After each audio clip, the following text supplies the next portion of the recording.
எல்லாருக்கும் வணக்கம். இப்போ நம்ம கால்கள் வந்து ஃப்ரீயாக சுற்றுறதுக்காக ஃப்ரீ மூமெண்ட்ஸ் நான் பண்ணுறேன் பாருங்கள். நல்லா படுத்துக்கணும், ஒரு கால் ஸ்ட்ரைட்டாக இது பண்ணணும் பாருங்கள். 1 2 3 4 5 ஆப்போசிட்.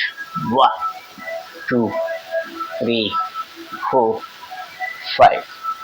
அதே மாதிரி இந்த கால் 1 2 3 4 5 ஆப்போசிட். 1 2 3 4 5.